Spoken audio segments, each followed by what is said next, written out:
Chandraghanta. On the third day of Navratri, we pray to Devi Chandraghanta. Chandra refers to the moon and Ghanta means bell. Chandraghanta is the one who adorns the bell-shaped half moon on her head. Chandraghanta, the goddess, has golden complexion, adorns a bell-shaped moon on her head, wears an orange sari, is 10-armed and rides a golden lion. 8 of her hands wield a trident, mace, arrow, bow, lotus, bell, a rudraksh mala, a kamandal, and one of her hands is in Abhay Mudra, which is meant for fear dispelling. She is a fearsome warrior who rides a lion that exudes positivity, fierceness, bravery, and strength, yet she has the gentle and soft motherly aura. She has a noticeable third eye in the center of her forehead. In Durga Saptashati, she is also called Devi Mahatmayam. The moon is associated with the human mind, which has a range of emotions and goes through various ups and downs. The changing emotions like anger, lust, sadness, fear, happiness, envy, anxiety are all like the waning and the waxing phase of the moon. Inner balance through the virtues, reflection, self-enquiry, composure, and calmness are blessings by her if you pray to her. In order to understand the story of the Chandraghanta Roop of Devi, we need to go back to the story of Jatukasur. Jatukasur was a very powerful demon and had performed several penances. He went on a severe penance to please Lord Brahma. And when Brahma appeared, Jatukasur asked for a boon for being immortal. Lord Brahma said that this is against the laws of nature and cannot be given.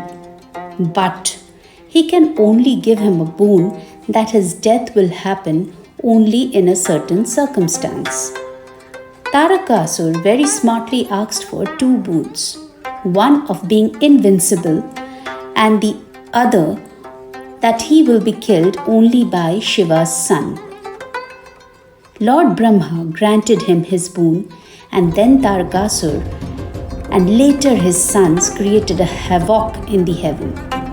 Neither the humans nor the devas were powerful enough to defeat Jatukasur. Jatukasur terrorized the devas and the humans. Unable to fight Jatukasur, all the devas went to Lord Brahma for help. Lord Brahma told them that only Lord Shiva's child was powerful enough to destroy the demon Jatukasur. However, after Sati's death, Lord Shiva had retreated to the Himalayas and was deep in penance. His meditation was so deep and powerful that he could not be disturbed. The celestial sage Narad told Parvati that Shiva could not be won by charm and beauty, but only by spiritual practice and austerity. As Brahmacharini, Parvati became one of the most powerful yoginis after her penance for thousands of years. When Lord Shiva decided to marry Parvati, she went back to her father, and the marriage was organized by parents, King Himavan and Meena. Parvati was very happy and rejoiced. She dressed up like a beautiful bride and was eagerly waiting for her love, Shiva, to come. When Shiva came for the wedding ceremony, he appeared with his matted hair, his body covered with ash from the cremation grounds, and his snakes Vasuki and Takshak all over his body. Shiva, being the master of the 3 lokas, had gods as well as ascetics, aghoris, demons, ghouls, and ghosts in his wedding processions.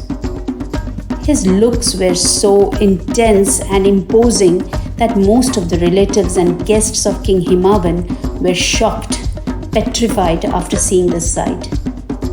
Parvati had immense love for Shiva. She loved him in all his forms, but seeing everybody panic, she was upset too. She then took a scary form. She was huge with golden complexion and sitting on a lion with 10 hands. And she carried different things in each of her hands.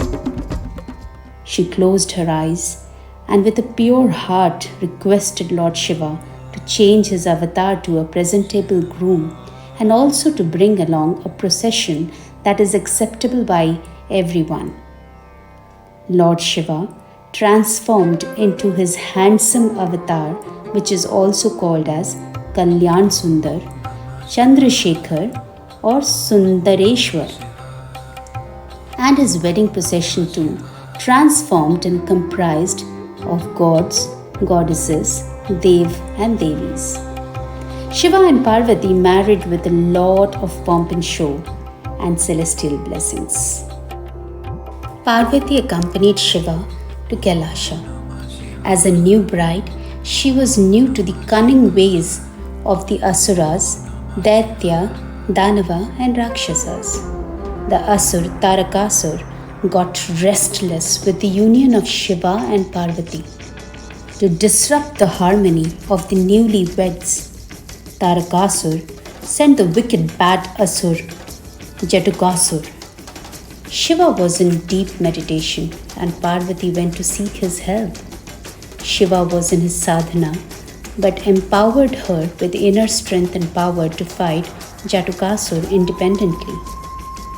Jatukasur came with his army of bats and the entire sky was full with bats. Chandraghanta went out in the darkness to fight, but she could hardly see. She prayed to Chandradev, and by his blessings, the moon on her head started to glow, and she could see the Asura and was ready for the combat. Parvati needed an army able to fight the bats in dim light. A huge pack of wolves came to Parvati's aid. The wolves attacked the bats, and Parvati battled Jatukasur. After a long fight, Devi Parvati realized that Jatukasur got his powers from the bats, and so once she took her fierce form of Chandraghanta, she took out a huge bell. The gongs of the bell made the bats fly away, and then with one smash with the bell, she injured Jatukasur and gradually killed him. Ma Chandraghanta is associated with our Manipura Chakra, that is the solar plexus, symbolizing bravery and fearlessness. This chakra empowers us to face adversity with confidence and strength, influences personal power, self-esteem, and courage. It is said that when devotees pray to Ma Chandraghanta with a pure heart, then she eradicates all negative energies and thoughts, sins, depression, mental anxiety, tribulations, and troubles are all wiped out. Om Devi Chandraghantai Namaha. Ajatanant wishes you a blessed Navratri.